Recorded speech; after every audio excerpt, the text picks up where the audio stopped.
Assalamualaikum warahmatullahi wabarakatuh.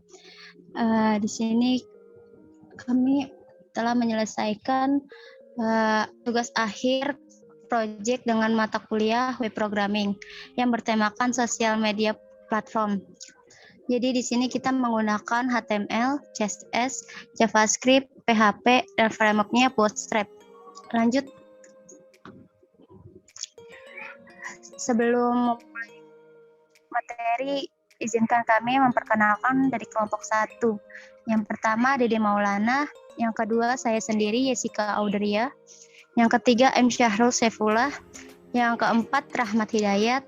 Dan yang terakhir, Vicky Ardianti. Di sini kami dari kelas 19 2A 25. Lanjut.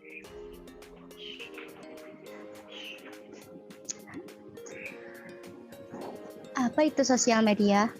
Media sosial adalah sebuah media daring yang digunakan satu sama lain yang para penggunanya bisa dengan mudah berpartisipasi, berinteraksi, berbagi, dan menciptakan isi blog, jejaring sosial, wiki, forum, dan dunia virtual tanpa dibatasi oleh ruang dan waktu. Jadi di sini keunggulan sosial media kami itu bisa mengubah data pribadi seperti foto, nama, email, dan lain-lain. Dan yang kedua juga bisa terhubung dan berbicara tanpa halangan jarak. Lanjut.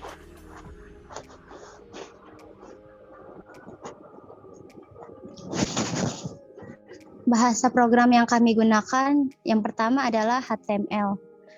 Di sini saya jelaskan HTML itu adalah singkatan dari Hypertext Markup Language, yaitu bahasa pemrograman standar yang digunakan untuk membuat sebuah halaman web yang kemudian dapat diakses untuk menampilkan berbagai informasi di dalam sebuah penjelajah web internet.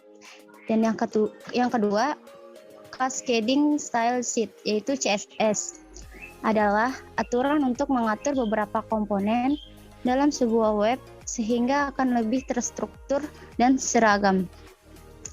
CSS bukan merupakan bahasa pemrograman. Dan yang ketiga, JavaScript. JavaScript ini adalah pemrograman tingkat tinggi dan dinamis.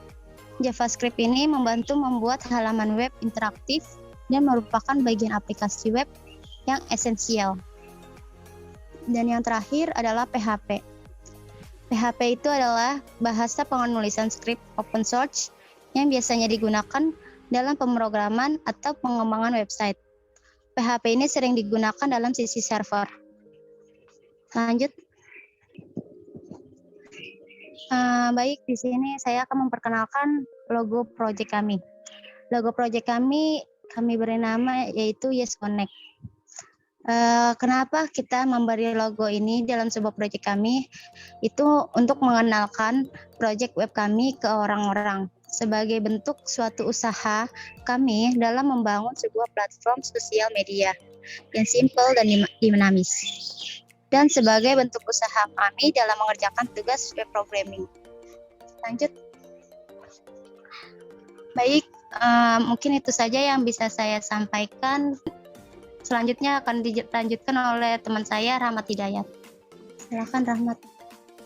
Oke, di sini saya akan menunjukkan cara penggunaan proyek kami.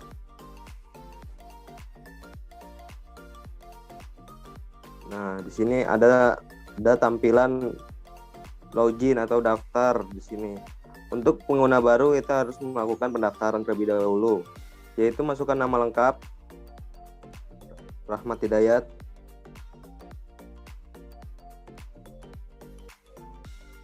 Yang kedua, masukkan username Rahmat99. Yang ketiga, masukkan paspor 123 dan 123. Langsung klik daftar.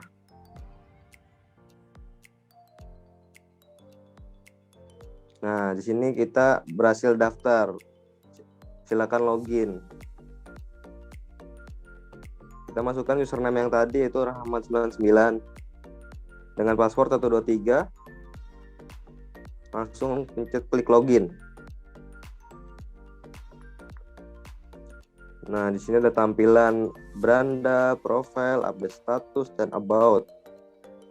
Di kiri ini ada tampilan profil kita.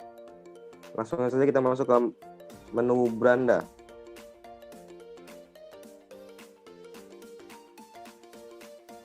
Nah, di menu beranda ini terdapat sebuah contoh status-status yang sudah diupdate oleh teman-teman kita.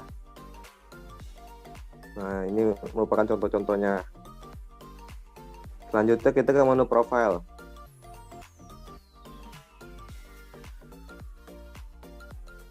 Nah, di menu profile ini kita bisa mengubah biodata kita, yaitu ada ubah foto profile, ada ubah nama profile, ubah jenis kelamin, ubah tanggal lahir, ubah kota profile, dan ubah biodata. Di sini kita akan merubah foto profile. Kita langsung aja pilih filenya. Nah, kita ambil salah satu contoh saja lah, satu.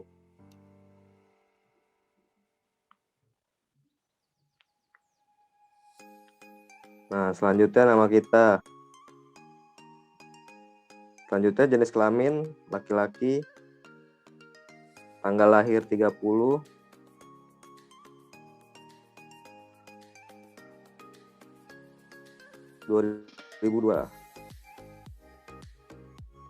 Juni. Kita bulannya kita pilih Juni. Tanggalnya kita pilih 30. Nah, di sini kita ubah kota profil kita yaitu Jakarta. Kita Barat. Boleh tambahin juga Barat. Nah, ubah biodata ini bisa biodata apa aja, misalnya hobi contohnya.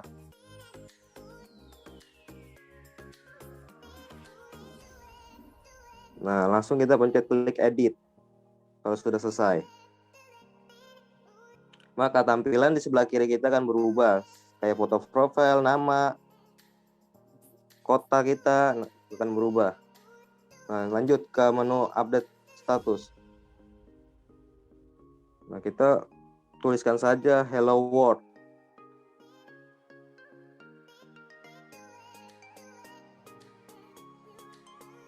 Langsung posting. Kita bisa menambahkan juga gambar di sana.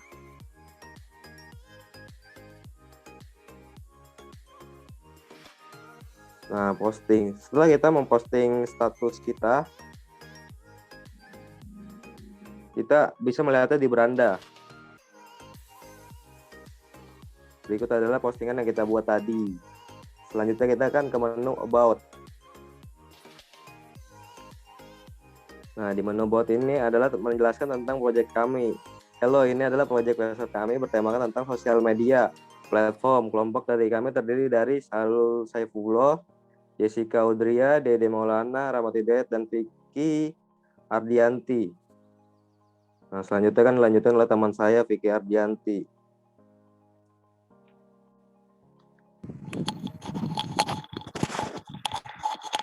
Baik, di sini saya akan melanjutkan presentasi dari Rahmat. Next, yaitu web responsif. Web responsif adalah sebuah metode atau pendekatan sistem web design yang bertujuan memberikan pengalaman berselancar yang optimal dalam berbagai perangkat, baik mobile, tablet, maupun komputer. Dalam metode ini, web akan beradaptasi jika dibuka dari perangkat mobile berukuran kecil maupun perangkat komputer dengan ukuran monitor besar, ukuran kecil, user interface, gambar dan tata letak akan menyesuaikan dengan lebar layar dan resolusi layar monitor yang tersedia. Hasilnya pengguna akan merasakan pengalaman mudah membaca, nyaman, dan melihat informasi web tersebut sama dengan jika ia melihat melalui perangkat komputer. Next. Ciri-ciri web responsif. Yang pertama, user interface-nya beradaptasi di berbagai perangkat berbeda. Yang kedua, ukuran huruf, tata letak, dan gambarnya beradaptasi di berbagai ukuran layar yang berbeda. Yang ketiga, umumnya menggunakan scrolling dan swipe untuk bernavigasi di perangkat mobile. Yang keempat, lintas platform. Sebelumnya logout terlebih dahulu akun yang sudah masuk tadi.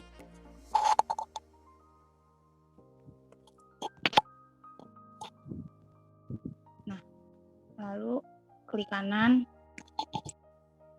inspect.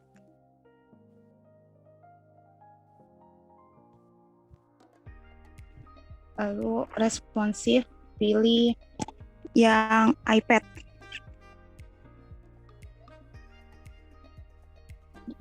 Nah, untuk tampilan iPad seperti itu. Lalu pilih lagi tampilan iPhone X. iPhone X. Nah, untuk tampilan iPhone X seperti ini. Lalu buka Visual Code-nya untuk membuka codingannya.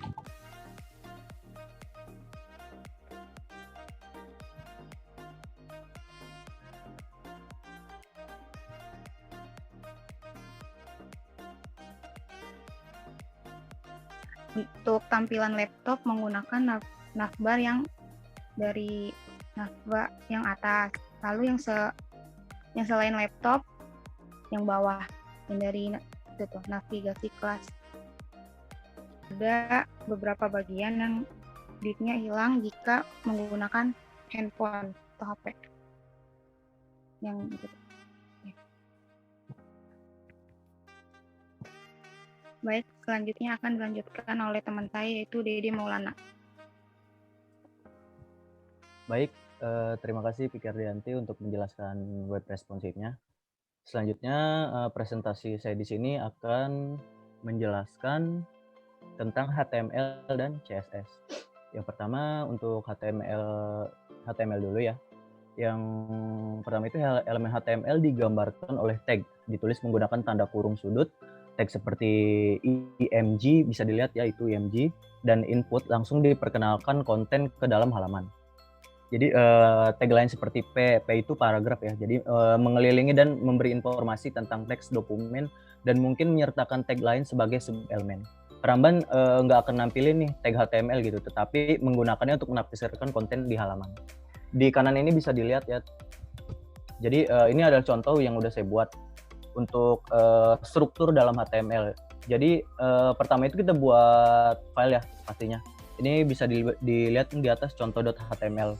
Kalau untuk pertama itu pakai HTML dan yang selanjutnya itu ada doctype ya. Jadi doctype ini adalah tipenya itu apa gitu di file ini kan. Nah, kita beri HTML. Terus di bawahnya itu ada HTML yang N, yang artinya itu kita pakai bahasa apa sih? Kita pakai bahasa yaitu English ya. Terus yang di bawahnya itu ada head. Ada head, bagian head. Nah, di head ini ada meta dan title. Jadi meta itu elemen atau tag dalam bahasa pemrograman HTML. Dia berfungsi kayak ngeberi informasi metadata dari sebuah halaman web gitu.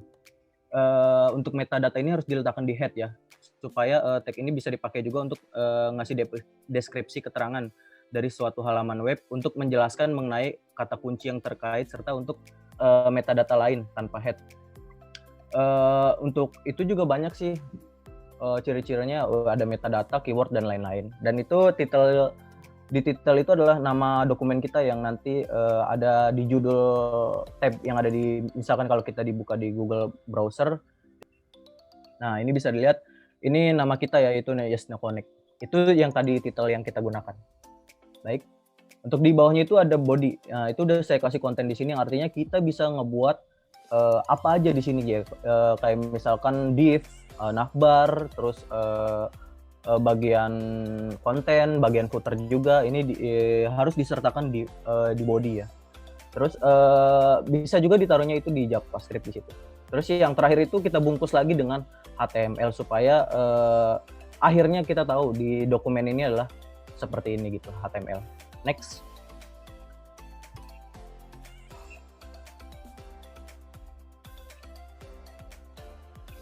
Oke, selanjutnya saya akan jelaskan tentang CSS. Sama halnya style dalam aplikasi pengolahan kata seperti Microsoft Word yang dapat mengatur beberapa style, misalnya heading, subbab, body text, footer, image, dan style lainnya untuk dapat digunakan bersama-sama dalam beberapa berkas file. Pada umumnya nih CSS dipakai untuk memformat tampilan halaman web yang dibuat dengan bahasa HTML. Yang ke bawahnya itu penulisannya itu ada internal, eksternal, dan inline. Ya, dan di kanan ini bisa kita lihat ini udah saya kasih contoh, yaitu pasti kita buat stylenya dulu gitu kan. Stylenya tuh ya yang di atas, terus yang di bintangin itu adalah untuk semuanya gitu kan. Untuk semuanya ini modelnya apa gitu. Kita kasih box sizing. Jadi di kanan ini adalah set bar kita. Set bar kita bisa dicontohin di web kita.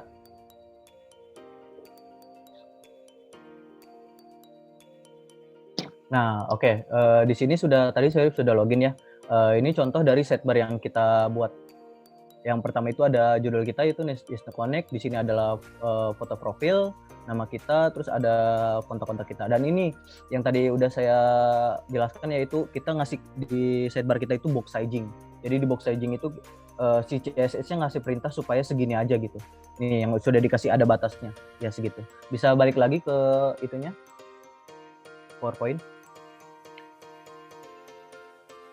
Nah, bisa lihat lagi di bodinya itu kita kasih background untuk project kita ya. Backgroundnya itu gambar yang tadi, wallpaper background, terus kita kasih ukuran backgroundnya itu apa sih gitu. Kita kasih cover itu jadi semua halaman kena gitu. Untuk yang selanjutnya itu background.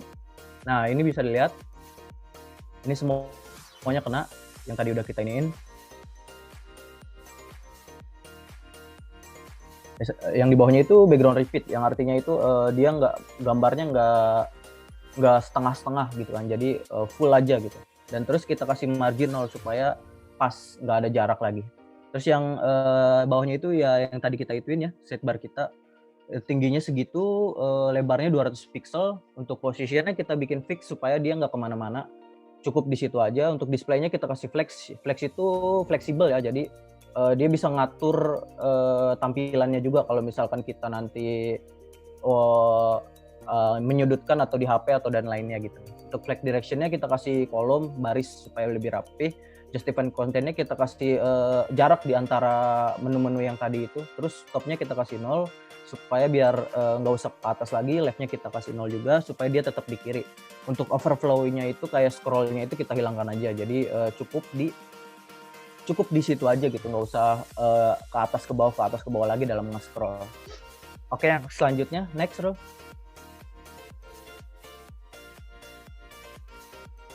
Oke, yang selanjutnya di sini saya akan menjelaskan tentang framework yang kita gunakan ya. Framework yang kita gunakan itu Bootstrap. Jadi Bootstrap itu bisa dilihat di sini, yang pertama itu adalah kerangka kerja CSS yang sumber terbuka dan bebas untuk merancang situs web dan aplikasi web. Yang kedua itu kerangka kerja ini berisi tempat desain berbasis HTML dan CSS untuk tipografi, formulir, tombol, navigasi, dan komponen antarmuka lainnya. Serta juga ada beberapa ekstensi opsional JavaScript ya, yang udah disediakan sama Bootstrap-nya. Jadi udah satu paket gitu, CSS library, HTML library, sama JavaScript library gitu. Yang terakhir itu tidak seperti kebanyakan kerangka kerja web lainnya gitu. Kerangka kerja ini hanya fokus untuk pengembangan front end saja. Jadi untuk back end-nya itu nanti ada lagi gitu framework-nya. Jadi si Bootstrap ini cuma fokus tampilannya aja biar lebih rapi gitu kan. Jadi menghemat waktu programmer juga gitu. Jadi supaya nggak usah, kalau di yang tadi saya jelaskan itu kan di CSS ribet kan, harus ngasih script gitu. Kalau di Bootstrap ini bisa dibuka codingannya. Ya, untuk di Bootstrap ini kita cukup kasih kelas aja ya. Kita kasih kelas, bisa dilihat di navbarnya, Rul. Nah, itu di navbarnya itu kita lihat ada navbar expand LG, navbar dark, background dark, shadow LG, denon, dan LG dblock. Jadi kelas-kelas ini itu udah dibikin sama Bootstrap supaya kita tinggal ngasih kelas ini aja gitu kalau mau buat navbar. Jadi nggak usah buat di CSS lagi, kita cukup ngasih kelas ini aja gitu. Ini Bootstrap itu kayak gini. Terus yang di bawahnya itu kita kasih kelas container ya. Ini di container ini kayak tampilan dalam suatu konten kita gitu kan. Jadi dia menyesuaikan sama tampilan webnya lah, makanya enak gitu pakai Bootstrap.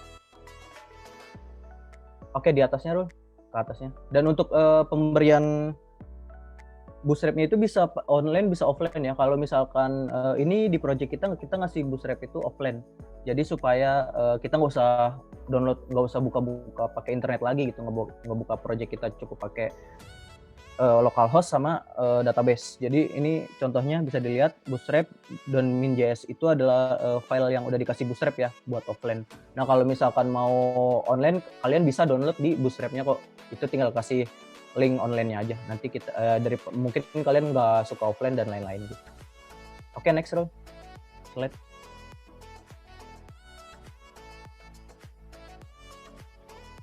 Oke, selanjutnya presentasi yang selanjutnya akan dijelaskan oleh teman saya Saharul Saifullah. Silakan. Baik, terima kasih Dede Maulana. Di sini saya akan melanjutkan presentasi dari Dede Maulana. Di sini saya pertama akan menjelaskan dulu mengenai JavaScript. Mungkin JavaScript-nya sedikit lebih detail ya. Tadi Yessica Audria sudah menjelaskan dasar-dasarnya gitu, pengertian dasarnya, maaf. Lalu di sini ada JavaScript. Pengertian ini tuh awalnya hanya diimplementasikan sebagai client side dalam penjelajah web.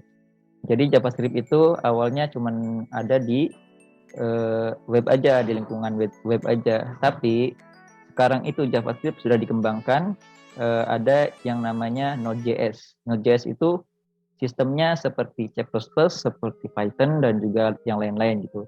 Jadi dia bisa ke dalam server web, basis data, ke database juga bisa.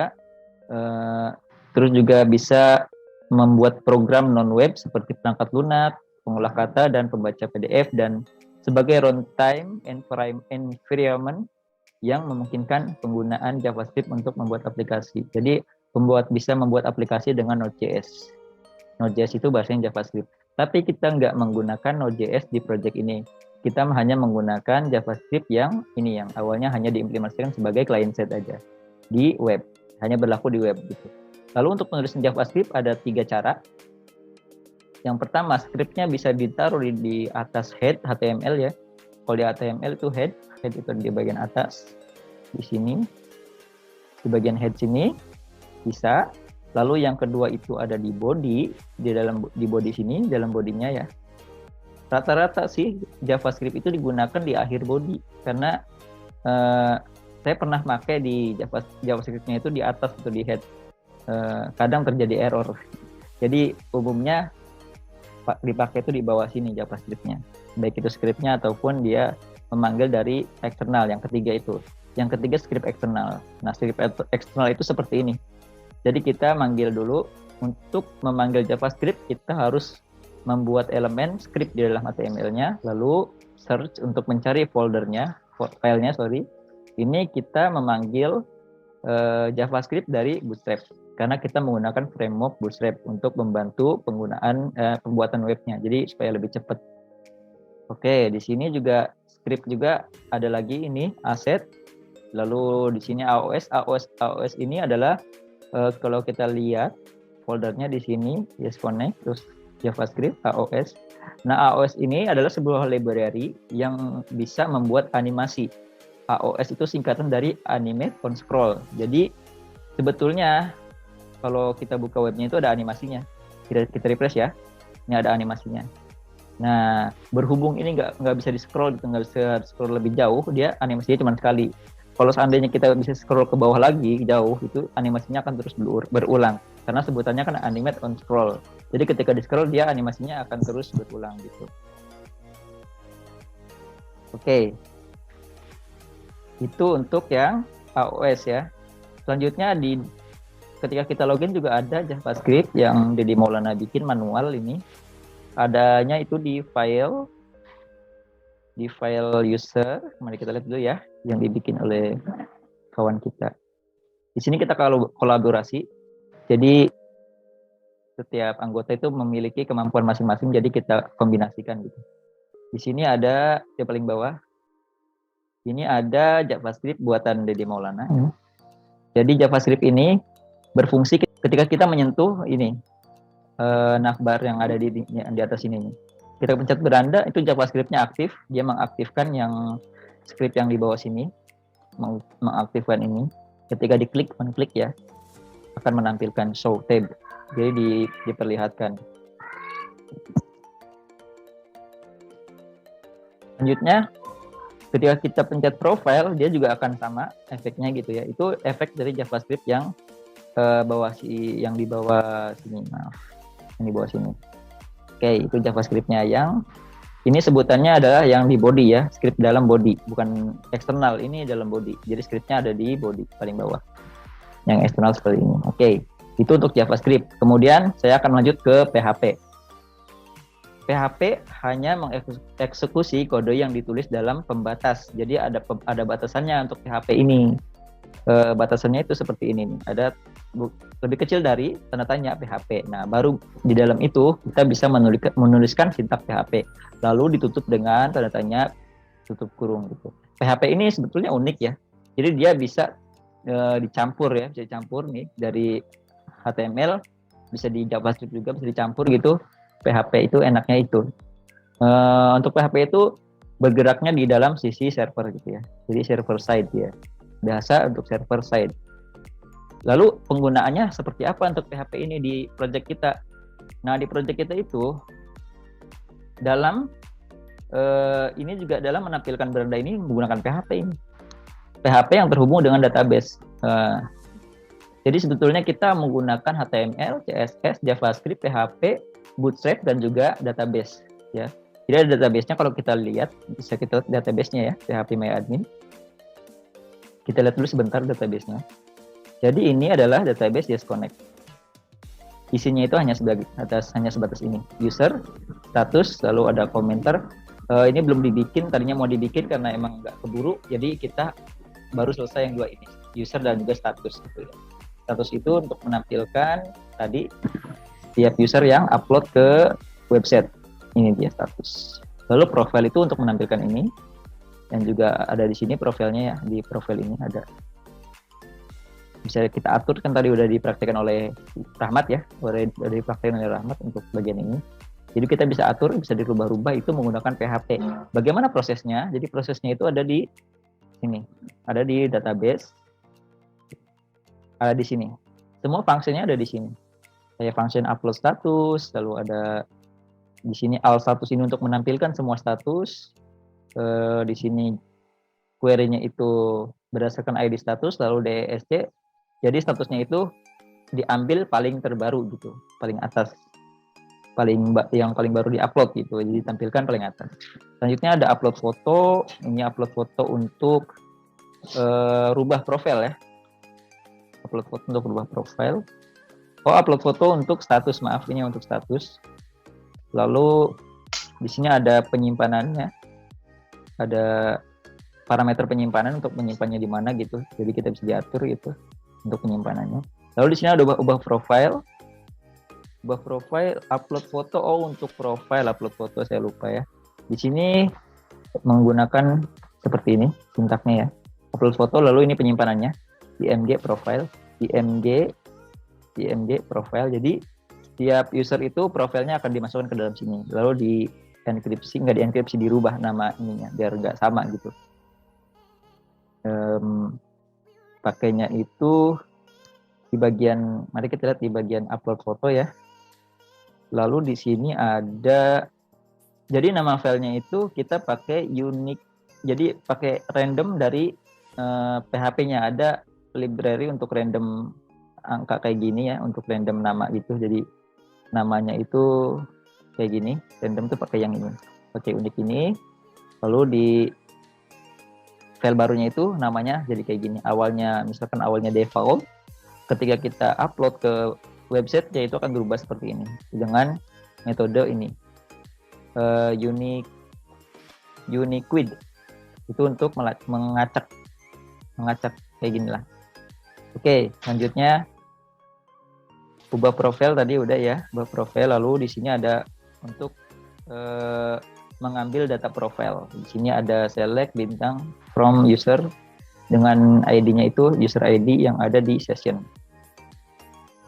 Oke, jadi untuk sistem pertama ya, kita logout dulu ya. Untuk logout ini ada di bagian, kalau di codingannya itu PHP dia ya, PHP ada di bagian controller logout. Jadi kita memanggil file ini untuk logout. Kalau kita klik logout, dia akan membersihkan sessionnya itu, dibersihin semuanya. Logout, maka dia akan logout. Dalam PHP ini ada keamanannya juga ya. Jadi di sini itu ketika kita tahu direktorinya, misalkan kita kan posisinya sekarang itu ada di home sini kan, di home.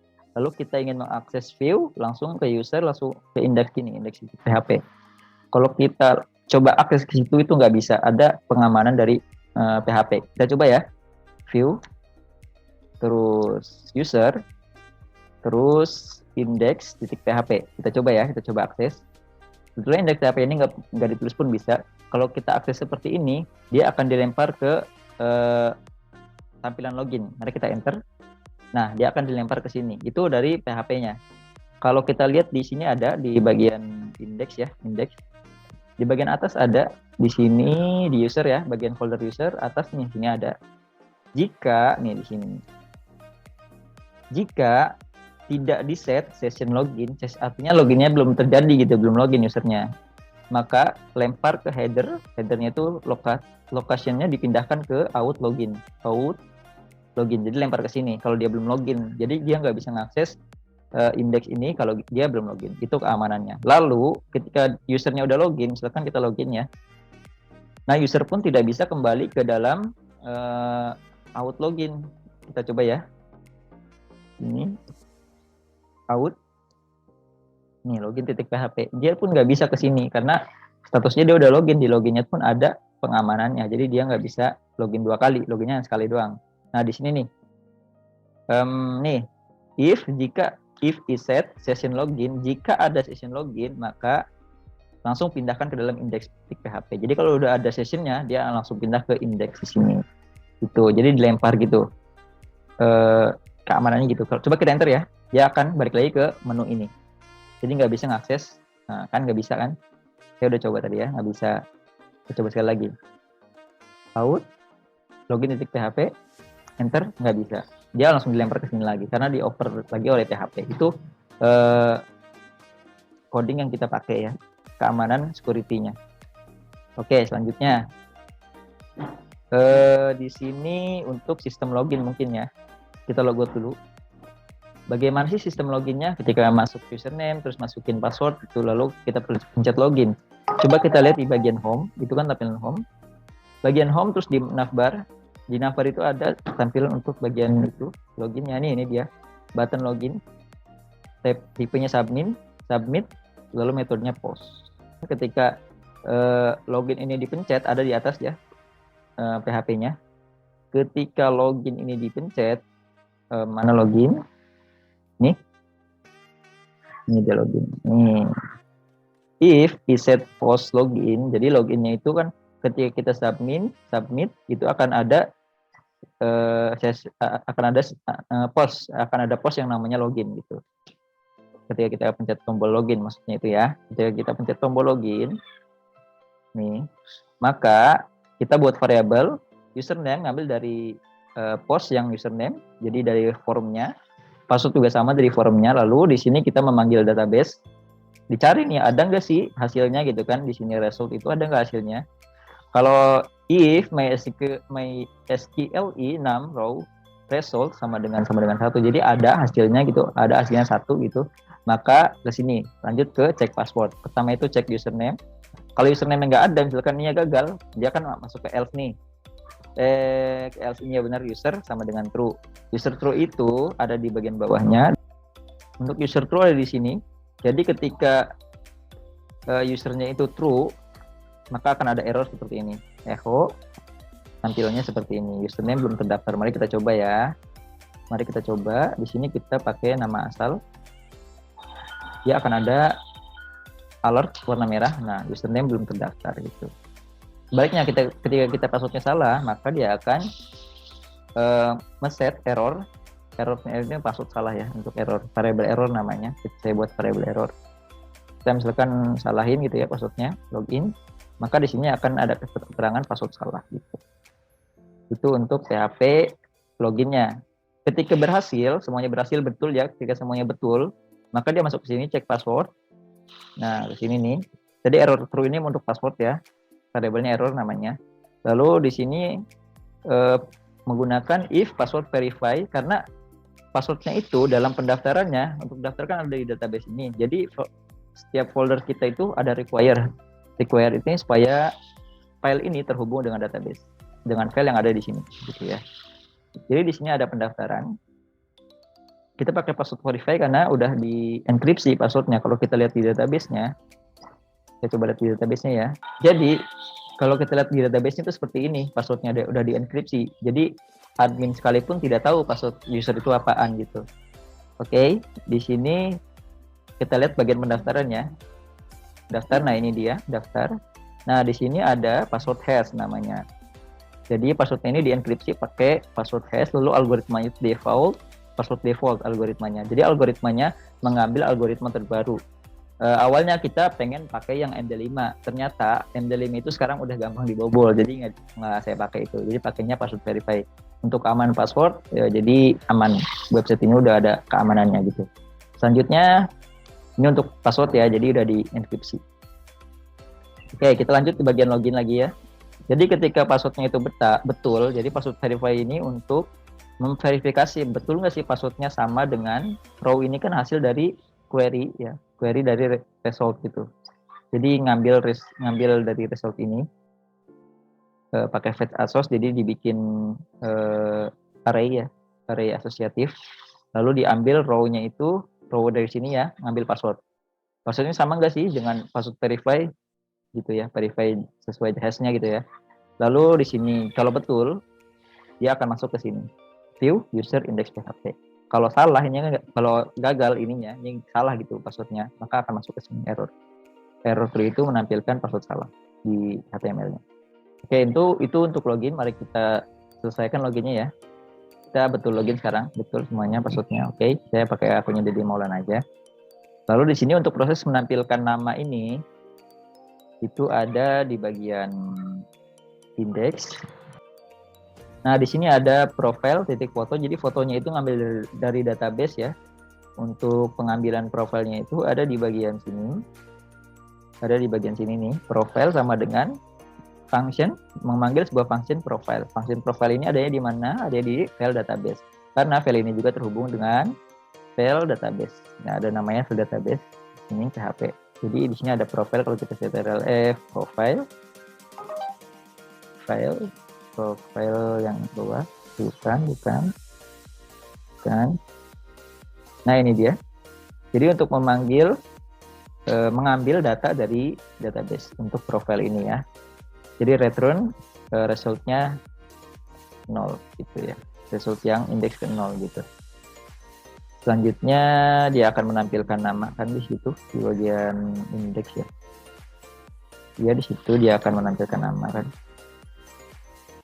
Di sini akan menampilkan nama, foto, ya kan, profile, foto dari database, nama juga dari database, foto juga dari database. Yang lainnya belum difungsikan. Sebetulnya kan di database-nya itu untuk user kan ada foto, biodata, ada jenis kelamin juga, ada kota. Kita hanya pakai kota, belum sempat ke Instagram. Udah diuji coba, tapi belum sempat digunakan gitu. Lalu ada biodata juga, itu ada jenis kelamin, tanggal lahir, dan lain-lain. Ini yang barusan Rahmat masukkan ya, Rahmat 99.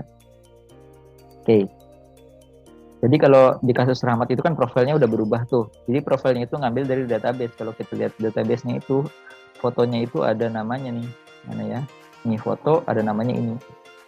Nih, udah dirubah gitu, maksudnya bukan default lagi. Ketika user pertama kali daftar itu gambarnya default .png, semua yang sama ketika awal daftar. Ketika dia ada rubah, maka profilnya akan berubah, gitu ya. Profilnya ngambil dari sini. Profil nih, ini dia, ambil dari sini. Oke, itu untuk profile. Fotonya ya, untuk namanya seperti itu.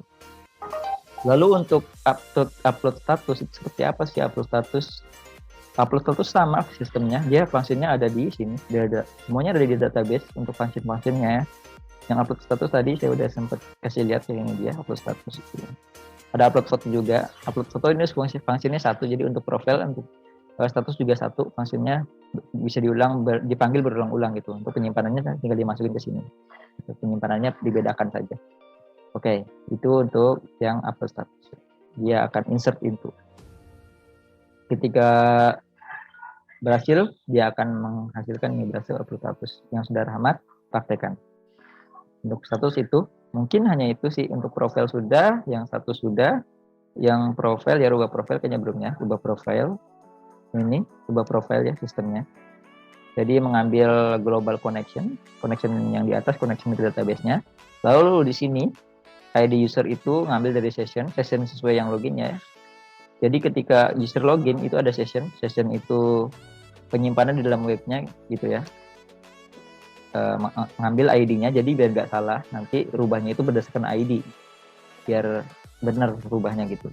Lalu query select ini untuk mengambil foto lamanya. Jadi ketika user merubah foto profile, foto yang lama itu akan dihapus nanti.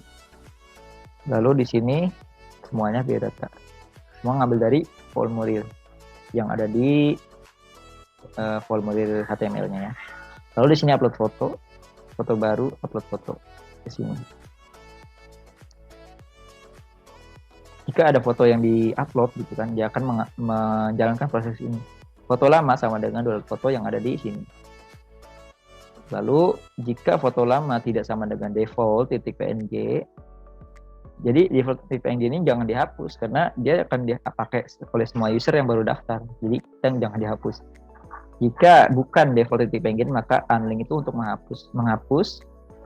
Jadi fotonya akan dihapus fotonya. Coba kita praktekkan di akun Rahmat ya. Oke, saya udah login ke akun Rahmat. Di sini kita lihat, perhatikan dulu ya. 60D4 nih.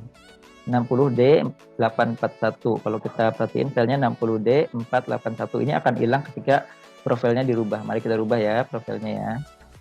Profilnya rubah, fotonya kita rubah lagi ya. Kita pakai yang misalkan yang ini ya Bapak. Lalu edit. Nah, ini kan udah berhasil dirubah nih. Kalau kita perhatiin, dia hilang. Berubah nih. Tuh, berubah kan. Jadi folder yang sebelumnya itu dihapus. Ini bisa menghemat penyimpanan dari website kita. Gitu.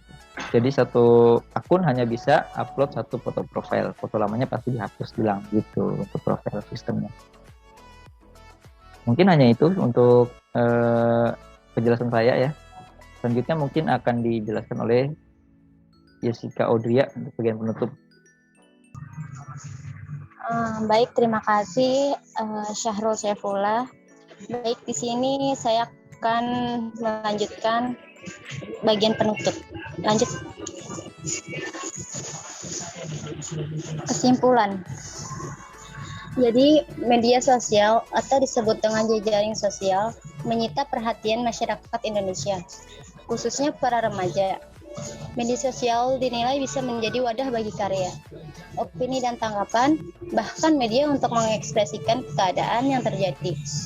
Jadi, kebanyakan orang-orang menggunakan sosmed hanya untuk digunakan untuk bermain dan mencari pengetahuan baru. Lanjut. Saran dari proyek kami ini, semoga proyek bisa dipahami dan menjadi inovasi untuk orang lain dalam membangun sebuah website seperti proyek website sosial media yang kami buat. Website yang kami buat terbilang sangat sederhana karena kami hanya mengambil beberapa komponen dari sosial media. Untuk itu, kedepannya kami akan membuat yang lebih kompleks lagi dari yang sekarang. Demikian presentasi dari kelompok 1. Jika ada kesalahan, mohon dimaafkan. Wabillahi taufiq wal hidayah. Wassalamualaikum warahmatullahi wabarakatuh. Dan terima kasih kepada Ibu dosen Musriatun Napiah Eskom. Terima kasih. Thank you.